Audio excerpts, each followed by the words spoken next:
వాళ్ళందరికీ కూడా నమస్కారాలు. నమస్కారం. అంటే చాలా రోజులుగా మీరు ఇప్పుడు పొలిటికల్ అనలిస్ట్ అవతారం ఎత్తాల్సిన అవసరం వచ్చింది. ఎక్కువ వాటర్ గురించి ఎక్కువ మాట్లాడుతున్నారు. ఏం జరగబోతుంది ఇక్కడ తెలంగాణలో? ఇప్పుడు జరుగుతున్న లాస్ట్ 3-4 days గా జరుగుతున్న పరిణామాలు చూస్తే ఏమనిపిస్తుంది? అంత వరంగల్ లీడర్స్ ఉన్నారు. ఇప్పుడు నేను వరంగల్ లీడర్స్ నే ప్రత్యేకంగా తీసుకున్నాను సార్. మీరు కూడా డోర్నక్కల్ అందరు వరంగల్ లీడర్స్ తోనే మాట్లాడిస్తున్నాను. ఏం జరుగుతుంది వరంగల్ నుంచి? ఇది ఎక్కడి దాకా వెళ్తుంది? వరంగల్ రెండు విషయాలు మనం అర్థం చేసుకోవాల్సిన ఏంటంటే, మొదటి నుంచి కూడా కొండా సురేఖ గారి వైఖరి కానీ, కొండా మురళి గారి వైఖరి కానీ తేడా ఏం లేదు. రాజశేఖర రెడ్డి గవర్నమెంట్ ఉన్నప్పటి నుంచి ఈ రోజు వరకు కూడా వాళ్ళ స్వభావం అట్లాగే ఉంటది. వాళ్ళు ఏ రోజు కూడా వాళ్లకు ఏదైనా నచ్చనప్పుడు ఓపెన్ గా వాళ్ళు బయటకు వచ్చి క్రిటిసైజ్ చేసే స్వభావం ఉన్న వ్యక్తులు, లీడర్స్. వాళ్ళ స్వభావం అది. కాంగ్రెస్ పార్టీ స్వభావం ఏంటంటే కొద్దిగా ఎక్కువ ఫ్రీడమ్ ఉంటది అక్కడ. ఈ క్రమశిక్షణకు లోబడి అక్కడ ఉండరు. ఎవరైనా కూడా కొద్దిగా మా పార్టీలో ఎక్కువ ఫ్రీడమ్ ఉంటదని చెప్పి వాళ్ళే సమర్థించుకుంటారు. కాబట్టి ఈ రెండు స్వభావాలు చూసినప్పుడు సుశ్రీత మాట్లాడిన దానిలో పెద్ద తప్పు పట్టాల్సింది ఏం లేదని నేను అనుకుంటా. ఎందుకంటే ఎందుకు తప్పు పట్టకూడదంటే, ఆ ఊరికి ఈ ఊరు ఎంత దూరం ఉంటుందో ఈ ఊరికి ఆ ఊరు అంతే దూరం ఉంటది. రామచంద్ర నాయక్ గారి డోర్నకల్ నుంచి హైదరాబాద్ ఎంత ఉంటుందో హైదరాబాద్ నుంచి డోర్నకల్ అంతే ఉంటది. కాబట్టి రెండు వైపులా ఉండాలి. ఇప్పుడు తన పరిధి దాటి ముఖ్యమంత్రి గారు రేవూరి ప్రకాష్ రెడ్డిని ఎమ్మెల్యేగా మళ్ళీ గెలిపించండి అని చెప్పడం అనేది అది ఆయన పరిధి దాటి మాట్లాడాడు. ఎందుకంటే ఆయన ఇంకా టీడీపీలో ఉన్నా అనుకున్నాడో ఏమో మరి తెలియదు. ఎందుకంటే ప్రాంతీయ పార్టీలలో మాత్రం ఆ నాయకుడిని బ్లెస్సింగ్స్ ఉన్న వాళ్ళు డిక్లేర్ చేస్తుంటారు. కానీ కాంగ్రెస్ పార్టీ, బీజేపీలో దానికి ఒకటి ఇది ఉంటది కదా, ఎలక్షన్ కమిషన్ కమిటీ ఉంటది, సెంట్రల్ ఎలక్షన్ కమిటీ ఉంటది. వాళ్ళు కదా డిక్లేర్ చేయాల్సింది. స్వయంగా రాహుల్ గాంధీ కూడా డిక్లేర్ చేయలేడు. ఆ కమిటీ ప్రతిపాదన పెట్టకపోతే ఆ కమిటీ ప్రతిపాదన పెట్టిందా మళ్ళీ నెక్స్ట్ రేవూరి ప్రకాష్ రెడ్డి టికెట్ ఇస్తామని చెప్పి ఎందుకు చెప్పాల్సి వచ్చింది? ఆయన వేరే వ్యక్తి కాదు కదా, సిట్టింగ్ ఎమ్మెల్యే ఉన్నాడు కాబట్టి ఏదో గెలిపించండి అని అన్నారు. అట్లా అనకూడదు కదా. ఒక ముఖ్యమంత్రి ఎట్లా అంటాడంటే ఆలోకగా. మరి పోయిన మీటింగ్లలో అన్ని ఇట్లా అంటున్నాడా? జగ్గారెడ్డి అన్నాడా? జగ్గారెడ్డికి రాహుల్ గాంధీ టికెట్ ఇస్తాడు. జగ్గారెడ్డి పోటీ చేయనంటే కుదరదు, ఆయన కాదు అని అన్నారు. జగ్గారెడ్డి నేను పోటీ చేయాలంటే కుదరదు అని అన్నారు. ఏదైనా కానీ తన పరిధి దాటి మాట్లాడా లేదా అనేది మీరు చెప్పండి. అది టికెట్ ముఖ్యమంత్రికి ఆ మాత్రం స్వేచ్ఛ కూడా ఉండకూడదా? క్యాండిడేట్ ఎవరు అన్నది తన నిర్ణయం. అది కాంగ్రెస్ పార్టీ అండి భరత్ గారు. అది మీరు ఢిల్లీలో అంతకాలం ఉన్నారు, మీకు తెలుసు. అక్కడ ఎలక్షన్ కమిటీ నిర్ణయమే ఫైనల్. ఎలక్షన్ కమిటీ నిర్ణయం ఫైనల్. మరి అటువంటిప్పుడు పరిధి దాటినా లేదా? ముందు ముఖ్యమంత్రి పరిధి దాటినప్పుడు, అంత బాధ్యతలో ఉన్న వ్యక్తి పరిధి దాటినప్పుడు సుశ్రీతకి ఏ పదవి ఉందండి? ఏ బాధ్యత ఉంది? కాంగ్రెస్ పార్టీలో ఆమె స్థానం ఏంది? సురేఖ గారు ఏమంటున్నారు? ఆ సుశ్రీత వ్యక్తిగత అభిప్రాయం మాకెందుకు అంటగడతారు, మీరు మాకెందుకు నోటీసులు ఇస్తారు అని అంటున్నది. అందులో తప్పేమున్నదండి? సుశ్రీతకి ఏం బాధ్యత ఇచ్చింది కాంగ్రెస్ పార్టీ? అందులో ఆమె స్థానం ఏంది? ఇవన్నీ కూడా ఉంటాయి. ఒక బాధ్యతలో ఉన్న వ్యక్తి హద్దులు దాటుతున్నప్పుడు ఆమె ఒక మామూలు అమ్మాయి, కొత్తగా రాజకీయాల్లోకి వస్తున్న అమ్మాయి, ఆమె తప్పు పట్టేది ఎక్కడికి? మనం తప్పట్టాల్సి వస్తే రేవంత్ రెడ్డిని తప్పట్టాలి. ఓకే, అంటే కొత్తగా వచ్చిన అమ్మాయి ఇట్లా రెండోసారి ముఖ్యమంత్రి మీద మాట్లాడడం, దీనివల్ల ఇప్పుడు ఒక మంత్రి కూతురు వల్ల ఇండిసిప్లిన్ జరిగితే కాంగ్రెస్ పార్టీలో ఆ మంత్రి రెస్పాన్సిబిలిటీ వహించదా అన్నది వాళ్ళ ఎమ్మెల్యేలు, వాళ్ళు మాట్లాడిన ఎమ్మెల్యేల క్వశ్చన్. కొండా సురేఖ వినండి ఒక్క నిమిషం. వాళ్ళ మంత్రి ఇవాళ మాట్లాడిన ఎమ్మెల్యేలు ఏమన్నారంటే, సుస్మిత వ్యాఖ్యల్ని సురేఖ ఖండించాలి కదా, కూతురు మాట్లాడింది కరెక్ట్ కాదని చెప్పాలి కదా. ముఖ్యమంత్రి వ్యాఖ్యను కూడా ఖండించాలి సురేఖ. ముఖ్యమంత్రి వ్యాఖ్యల్ని మహేష్ కుమార్ గౌడ్ ఖండించారు. ఏంటంటే సరే, మహేష్ కుమార్ ఖండించదా లేదా అది ఇంటర్నల్ వ్యవహారం. కానీ సుస్మిత విషయంలో మేము గర్వపడుతున్నాము. సుస్మిత పటేల్ అనే ఒక ఫైర్ బ్రాండ్ బీసీలకి వెళ్ళి వచ్చినందుకు ఇవాళ బీసీ వాయిస్ వినబడుతున్నది. డెఫినెట్ గా బీసీ సమాజం అంతా ఆమెను భుజాల మీద ఎత్తుకొని మోస్తారు, రేపు ఎమ్మెల్యేని చేస్తారు. ఆమె అలా బీసీలకు ఒక ఆశాజ్యోతిగా కనబడతా ఉంది. ఆమె సైజ్ పెంచుకోవడానికి మాట్లాడినా రేవంత్ రెడ్డి మాటలకు ఎదురు బీసీ ఎస్సీ ఎస్టీ ఎమ్మెల్యేలు ఎక్కువ మాట్లాడింది ఆమెకు వ్యతిరేకంగా.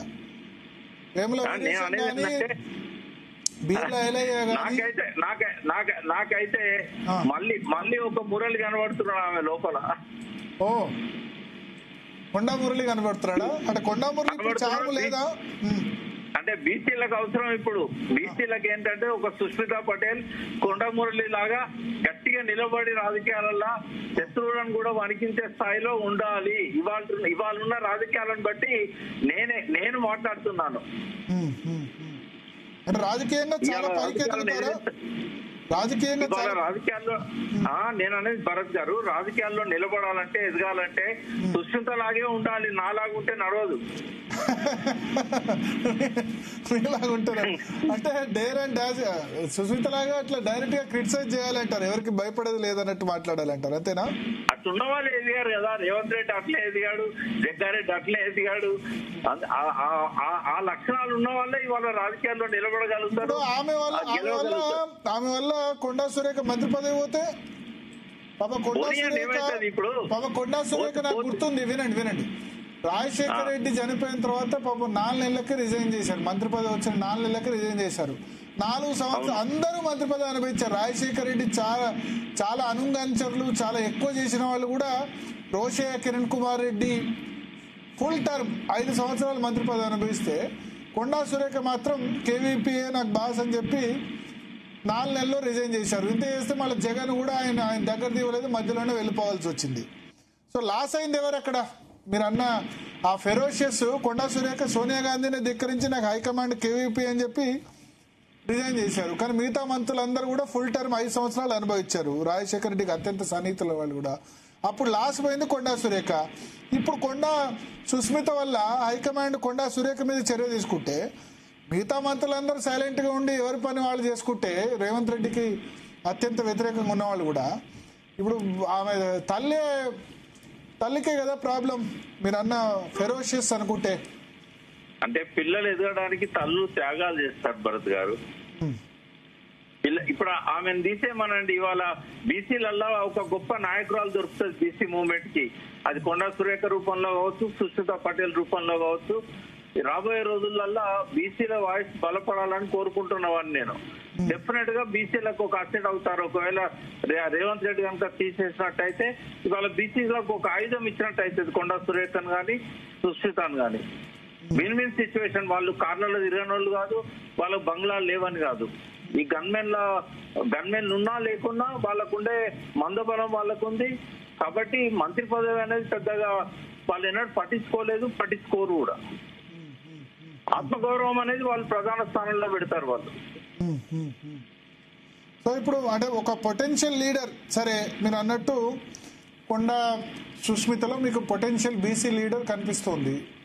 But A party? Congress party మరి ఇప్పుడు 2 టికెట్లు 3 టికెట్లు ఇచ్చే పరిస్థితి లేదు. బీఆర్ఎస్ లో తీసుకోరు. ఇక్కడ కేసీఆర్ గతంలో తిట్టింది, మొన్న కేటీఆర్ తిట్టింది కొండా సురేఖ. రాజకీయ నాయకులు ఎవరు భరత్ గారు 2 విషయాలు చెప్తాను. రాజకీయ నాయకులు ఎవరు కూడా 2 సంవత్సరాల ముందు వాళ్ళు ఎక్కడున్నామో అడ్రస్ ఎక్కడ అని చూసుకోరు. వాళ్ళు ఒక 6 నెలల ముందు చూసుకుంటారు, మనం ఉన్న అడ్రస్ కరెక్ట్ ఉందా లేదా అనేది. ఎలక్షన్ ట్రెండ్ స్టార్ట్ అయినాక ఒక 6 నెలలో 3 నెలల ముందు వాళ్ళు చూసుకుంటారు. రెండవది, రాజకీయాలలో ఈ తిట్లు, శాపనార్థాలు ఇవన్నీ ఎవరు పట్టించుకోరు. అవసరాలు మాత్రమే. రేపు పైనుంచి ఆదేశాలు వస్తే అక్కడ రేవు ప్రకాష్ రెడ్డి గెలవడు, సుష్మితనే గెలుస్తుంది అంటే ఇదే రేవంత్ రెడ్డి వాళ్ళ ఇంటికి పోయి టికెట్ చేయాల్సిన పరిస్థితి వస్తుంది. కాబట్టి రాజకీయాలలో అప్పటికప్పుడు అనేది ఉంటది, అవసరాలే ఉంటాయి తప్ప కృతజ్ఞతలు ఉండవు, కోపాలు ఉండవు, తాపాలు ఉండవు, ఏమేమి ఉండవు. ఓకే. సో అంటే మీ ఉద్దేశంలో ఇప్పుడు రేవంత్ రెడ్డి టికెట్ ఇవ్వాల్సి వస్తుంది అంటే 2 టికెట్లు 3 టికెట్లు కాంగ్రెస్ పార్టీ ఇచ్చే పరిస్థితి లేదు కదా? అట్లేం ఉండదండి. ఎందుకు ఉండదు? ఇప్పుడు ఉత్తమ్ కుమార్ రెడ్డి ఆయన వైపు ఇద్దరు ఎమ్మెల్యే లేరా? అది కొత్త వాళ్ళకి ఇవ్వట్లేదు. ఇప్పుడు ఆ రూల్స్ ఎక్కడ ఉంటాయండి? రాజగోపాల్ రెడ్డికి ఇచ్చారు కానీ సబితా ఇందారెడ్డికి అప్పుడు ఇవ్వలేదు. కార్తిక్ రెడ్డికి సబితా ఇందారెడ్డికి ఇవ్వలేదు.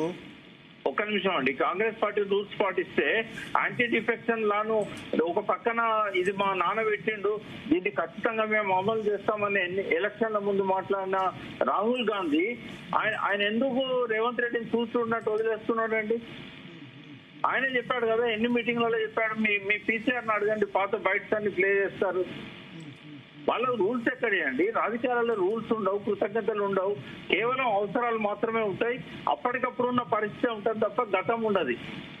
వాళ్ళు ఓన్లీ భవిష్యత్తును చూస్తారు, వర్తమానంలో అవసరమైన అడ్జస్ట్మెంట్లు చేసుకుంటారు. మనం రోజు రాజకీయాలను చూస్తున్నాం. మనం ఎందుకు అనుకోవాలి కాంగ్రెస్ పార్టీ రూల్స్ బద్దులై ఉంటారు, పట్టుకొని ఉంటారని? Okay okay. సో అంటే మీ ఉద్దేశంలో సరే కొండా సురేఖ, కొండా సుస్మిత భవితవ్యం చెప్పారు. ఈ కాంగ్రెస్ గవర్నమెంట్ భవితవ్యం ఏంది? వాళ్ళ రేవంత్ రెడ్డికి నాకు క్లియర్ గా మద్దతు కనబడుతుంది. 16 మంది ఎమ్మెల్యేలు, 2 ఎమ్మెల్సీలు వచ్చి ప్రెస్ కాన్ఫరెన్స్ పెట్టారు. రామచంద్ర నాయక్ వాళ్ళు ఇంకా చాలా మంది జిల్లాలో ఉన్నారు అప్పటిదప్పుడు అనుకోకుండా. అందరూ ముఖ్యమంత్రికి సపోర్ట్ గానే ఉంటారు. ఎందుకు అంటే ఇట్లాంటి సమస్య వచ్చినప్పుడు సురేఖ ఎంత దగ్గరున్నా కూడా, వారి బంధువులు ఉన్నా కూడా ఎవరు ఆమె దగ్గరికి పోరు. ఎందుకంటే ముఖ్యమంత్రిని వ్యతిరేకించినప్పుడు ఎవరి పక్షాన్ని ఉంటారంటే ముఖ్యమంత్రి పక్షాన్ని ఉంటారు. పార్టీ అధిష్టానమే ముఖ్యమంత్రి పక్షాన్ని ఉంది కదా. ఎన్ని తప్పులు చేసినా రాహుల్ గాంధీ చూసి ఉన్నట్టు వదిలేస్తున్నాడు కదా. మరి అటువంటిప్పుడు వీళ్ళు ఎమ్మెల్యేలు కదా, వీళ్ళు ఎందుకు వ్యతిరేకిస్తారు? వాళ్ళకి రేపు భవిష్యత్తులో ముఖ్యమంత్రి బ్లెస్సింగ్స్ అవసరం కదా. ఇప్పుడు 2 సంవత్సరాలు ఉంటాడు, పనులు ఇవ్వాలన్నా, ఫండ్స్ ఇవ్వాలన్నా, వేరే పార్టీ వాళ్ళే ఫండ్స్ కోసం రేవంత్ రెడ్డి దగ్గర పోతున్నప్పుడు సొంత ఎమ్మెల్యేలు ఎట్లా ధిక్కరిస్తారు?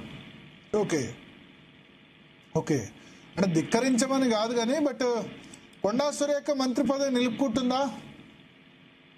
అది రేవంత్ రెడ్డి ఇష్టం అండి. ఎందుకంటే ముఖ్యమంత్రి అనుకుంటే తీసేయగలుగుతాడు, లేకుంటే ఇవ్వగలుగుతాడు. ఇవాళ బీసీల ముఖ్యమంత్రి అనుకోవడం కాదు, కాంగ్రెస్ లో హైకమాండ్ అనుకోవాలి. అంటే నేను అనేది ఏంటంటే ఇక్కడ నుంచి రికమెండ్ చేస్తేనే కదా. ఇప్పుడు వాళ్ళతో ఆయన ఆల్రెడీ చెప్తుంది ఏంటంటే బర్తరఫ్ చేస్తారేమో అని అంటారు. సురేఖ తప్పేం చేయలేదండి బర్తరఫ్ చేయడానికి. భారతదేశంలో వ్యక్తి స్వేచ్ఛ ఉన్నది. సుస్మిత మేజర్, ఆ మైనర్ కాదు. ఆ మైనర్ అయితే తల్లి బాధ్యత ఉంటది. రెండవది ఇవాళ ఇదేం పద్ధతి అండి? మొన్న బీజేపీ బండి సంజయ్ కొడుకు తప్పు చేస్తే బండి సంజయ్ బర్తరఫ్ చేయమంటారు. సురేఖ బిడ్డ ఏదో మాట్లాడితే ఆమెను బర్తరఫ్ చేయమంటారు. ఇది భారతదేశమా, ప్రజాస్వామ్యమా, లేకుంటే ఇది ఏంది అసలు? దీన్ని ఎట్లా అర్థం చేసుకోవాలి? మైనర్స్ అయితేనేమో తల్లిదండ్రులు బాధ్యత వహిస్తారు. మేజర్ అయిన తర్వాత వాళ్ళు పిల్లలను అన్నారు కానీ పిల్లల బుద్ధులను అనలే కదండి.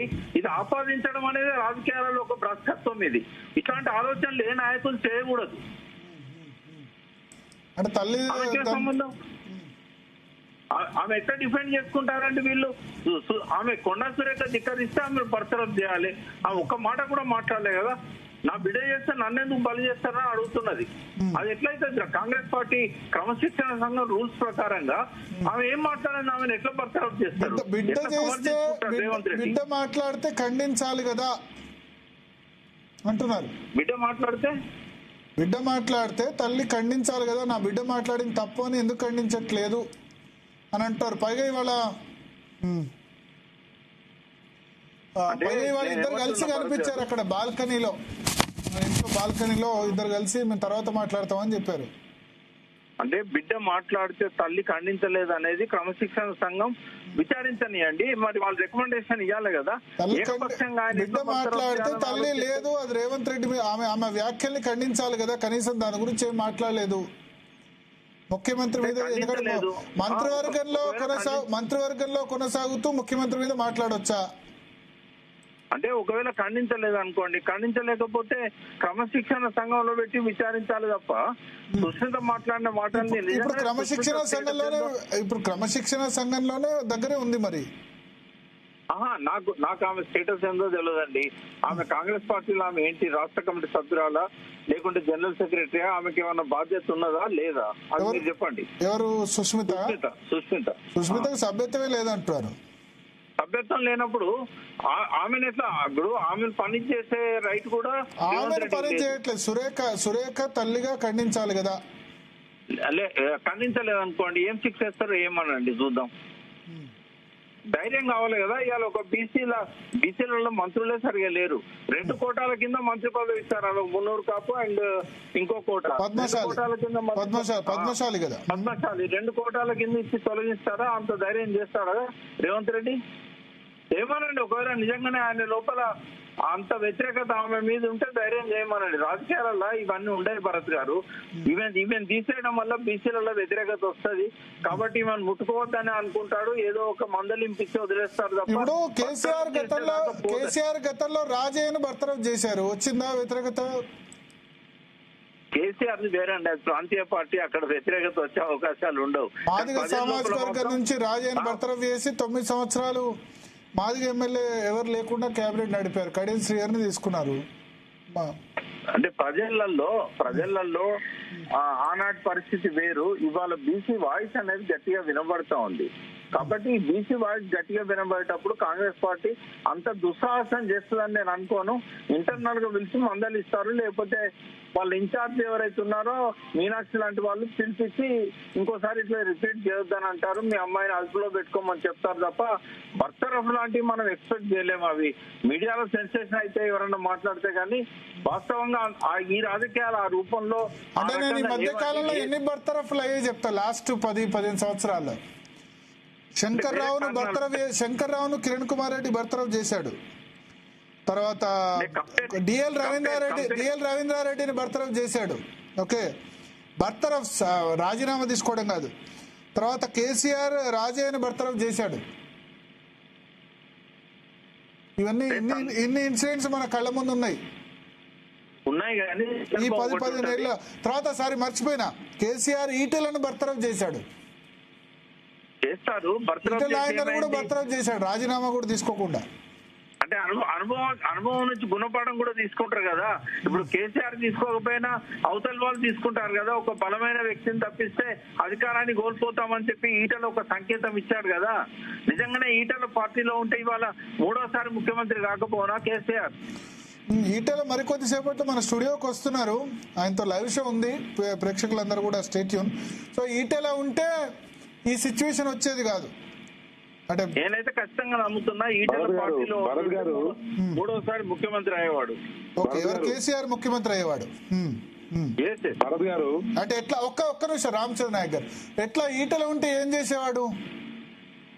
అంటే బీసీలలో బాగా వ్యతిరేకత వచ్చింది. ఈటల రాజేందర్ ను బర్తరఫ్ చేసిన పద్ధతి ఏదైతుందో అది సహేతుకంగా లేదు అనేది బీసీలలో. ఇప్పుడు నేను బీసీలతో క్లోజ్ ఉంటా, వాళ్ళ వేదికలను పంచుకుంటా, వాళ్ళ ఇంటర్నల్ డిస్కషన్స్ లో ఉంటా. అటువంటి నాకేంటంటే డైరెక్ట్ గా బీసీలు ఆ పర్టికులర్ డిసిషన్ ను అర్థించలేకపోయారు. మీరు బీసీలతో ఉంటారా కేసీఆర్ తో ఉంటారా? మీరు కేసీఆర్ ని ఎక్కువ సపోర్ట్ చేస్తారని అనుకుంటారు కదా, కాదా? నేను తెలంగాణ ప్రజలను ఎక్కువ సపోర్ట్ చేస్తాను. ఓకే, తెలంగాణ ప్రజల కేసీఆర్ అనుకూలంగా చేస్తే డెఫినెట్ గా కేసీఆర్ సపోర్ట్ చేస్తా. రేవంత్ రెడ్డి మంచి నిర్ణయాలు తీసుకొని ప్రజలకు ఉపయోగపడేటి ఉంటే డెఫినెట్ గా రేవంత్ రెడ్డి సాల్యూట్ చేస్తా.